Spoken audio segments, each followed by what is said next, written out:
शयनी एकादशी, देवशयनी एकादशी या हरिशयनी एकादशी। चातुर्मास के शुक्ल पक्ष में जो एकादशी होती है वो हरिशयनी एकादशी के नाम से जानी जाती है। देवशयनी अर्थात इस चातुर्मास में देवशयनी एकादशी के दिन भगवान श्रीमन नारायण विष्णु क्षीर सागर में योग निद्रा में लीन हो जाते हैं। योग निद्रा में अर्थात अपने भक्तों के ध्यान में लय रहते हैं, अपने भक्तों के ध्यान में निमग्न रहते हैं। युधिष्ठिर ने एक बार भगवान श्रीमन नारायण से पूछा, हे भगवान, आषाढ़ मास के शुक्ल पक्ष में जो एकादशी होती है उसका नाम और उसके उपवास की विधि क्या है? आप कृपा करके विस्तार पूर्वक हमें बताइए। तब भगवान कृष्ण बोले, राजन, आषाढ़ मास के शुक्ल पक्ष की एकादशी का नाम शयनी एकादशी है। भगवान बोलते हैं कि मैं उसका वर्णन करता हूं, आप सुनो। वह महान पुण्यमयी, स्वर्ग और मोक्ष प्रदान करने वाली, सभी पापों को हरने वाली और उत्तम एकादशी है। इस एकादशी में उपवास अवश्य करना चाहिए। आषाढ़ शुक्ल पक्ष में शयनी एकादशी के दिन जिन्होंने कमल पुष्प से कमल लोचन भगवान श्री विष्णु का पूजन तथा एकादशी का उत्तम उपवास किया है, उन्होंने तीनों लोकों और तीनों सनातन देवताओं का पूजन कर लिया। हरिशयनी के दिन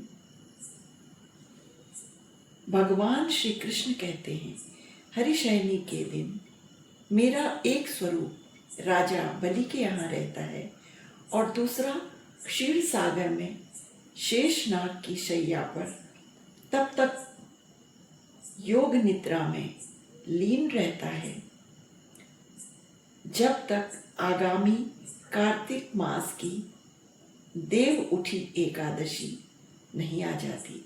अतः आषाढ़ शुक्ल पक्ष की एकादशी से लेकर कार्तिक शुक्ल पक्ष की एकादशी तक मनुष्यों को भली भांति धर्म का आचरण करना चाहिए। जो मनुष्य इस व्रत का अनुष्ठान करते हैं वे परम गति को प्राप्त होते हैं। दशमी तथा द्वादशी के दिन एक ही समय भोजन और यत्न पूर्वक इस एकादशी का उपवास अवश्य करना चाहिए। एकादशी की रात्रि में जागरण करके शंख चक्र और गदा धारण करने वाले भगवान विष्णु की भक्ति पूर्वक पूजा करनी चाहिए। ऐसा करने वाले पुरुष के पुण्यों की गणना करने में चतुर्मुख ब्रह्मा जी भी असमर्थ है। राजन, जो इस प्रकार भोग और मोक्ष प्रदान करने वाली सर्व पापहारी एकादशी के उत्तम व्रत का पालन करता है, वह जाति का चांडाल होने पर भी संसार में सदैव मेरा प्रिय रहने वाला है, मेरा प्रिय करने वाला है। जो मनुष्य दीपदान, पलाश के पत्तों पर भोजन और उपवास करते हुए, व्रत करते हुए चातुर्मास व्यतीत करते हैं, वे मेरे प्रिय हैं। चातुर्मास में मैं अर्थात भगवान विष्णु क्षीर सागर में शेष सैया में योग निद्रा में लय रहते हैं। इसलिए मनुष्य को भी भूमि पर शयन करना चाहिए।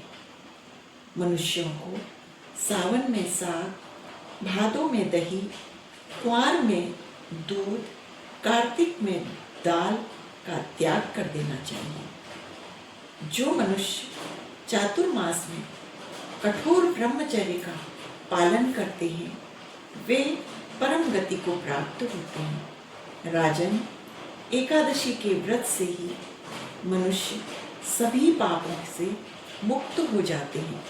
अतः सदैव यत्न करके भी एकादशी का उपवास अवश्य करना चाहिए। एकादशी का उपवास करना कदाचित कभी भी भूलना नहीं चाहिए। शयनी और बोधिनी एकादशी के मध्य जो कृष्ण पक्ष की एकादशी होती है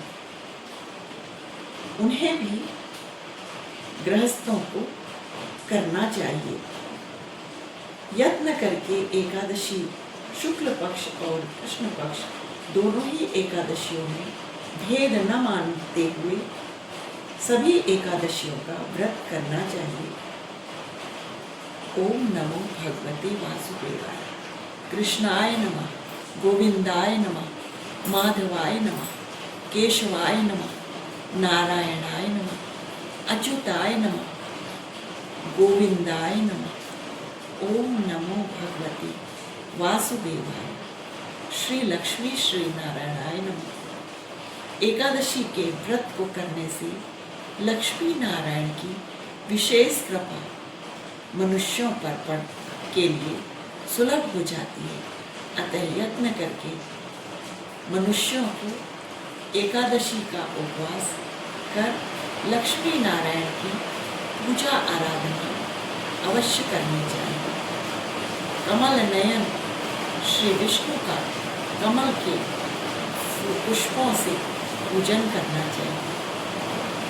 इस प्रकार जो मनुष्य एकादशी के व्रत का पालन करते हैं उन पर लक्ष्मी नारायण की विशेष कृपा बरसती है। उन्हें लक्ष्मी नारायण की विशेष कृपा प्राप्त होती है।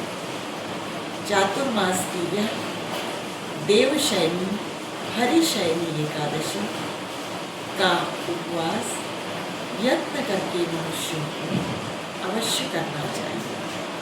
ओम नारायणाय नमः, केशवाय नमः, माधवाय नमः, अच्युताय नमः, नारायणाय नमः, गोविंदाय नमः, गोविंदाय नमः, गोविंदाय नमः। एकादशी के दिन राधा नाम का जप अवश्य करना चाहिए।